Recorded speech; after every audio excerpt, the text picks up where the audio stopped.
मूंग का सीजन अभी चल रहा है, हम लोग अच्छे उत्पादन प्राप्त करना चाहते हैं तो उसमें हमको कुछ सावधानी रखनी पड़ती है, जिसके बारे में आज आपको डिटेल से बताऊंगा।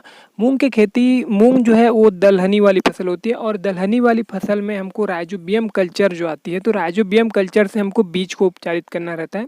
राइजोबियम कल्चर हर एक फसल के लिए अलग अलग आते हैं, लेकिन मूंग का भी अलग आता है। तो मूंग के जो राइजोबियम कल्चर है, तो मूंग के राइजोबियम कल्चर से हमको मूंग के बीज को उपचारित करना है। राइजोबियम का काम रहता है कि फसल में नाइट्रोजन को उपलब्ध कराना। तो अगर आप राइजोबियम कल्चर का इस्तेमाल करते हैं तो बिल्कुल आपके जो उत्पादन है वो काफ़ी अच्छे तरीके से होगा। इसके साथ साथ आप बीज का उपचारण या तो ट्राइकोडर्मा से करें या फिर बाविस्टीन नामक जो फंगीसाइड आता है उसमें आप पहले बीज का उपचार करें। ये वाला हो गया बीज के उपचार से संबंधित। इसके बाद अगर जब हम खेत में लगा देते हैं तो खेत में लगाने के बाद जब हमारी फसल 30 दिन की जब हो जाती है तो उस समय हमको 1% यूरिया का हमको पत्ते पे स्प्रे करना है। जो भी बेसल डोज है आप तो बुआई के समय आप दे दिए होंगे, लेकिन जो अगर हम लोग उसमें पत्ते में छिड़काव करते हैं तो उसका रिजल्ट देखने को मिलता है। सबसे पहला आपको 30 दिन और दूसरा आपको 45 दिन के बाद। ये समय फ्लावरिंग का भी पीरियड हो जाता है, तो इस समय आपको उसको स्प्रे करना रहता है। इससे उपज निश्चित तरीके से हमारी बढ़ती है। इसके साथ साथ आप फ्लावरिंग के समय बोरॉन और जिंक का भी स्प्रे कर सकते हैं।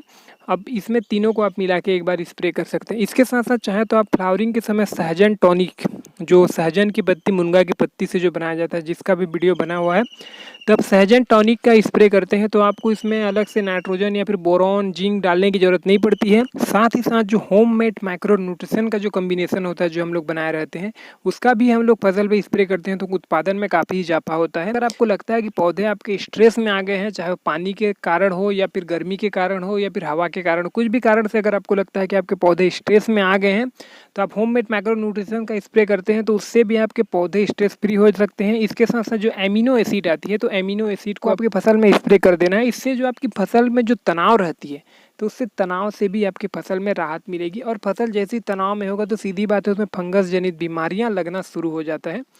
तो इसने इतना कुछ को आपको ख्याल रखना पड़ेगा। इसके साथ साथ मूंग में बहुत सारी बीमारियां भी लगती हैं, कीट भी लगते हैं, तो मैं आपको इससे रिलेटेड आपको कुछ तस्वीर और उससे रिलेटेड उपचार मैं आपको बता रहा हूँ, जिसको अगर आपके फसल में ऐसे कुछ लक्षण दिखाई देते हैं तो आप इस हिसाब से उसमें उपचार कर सकते हैं।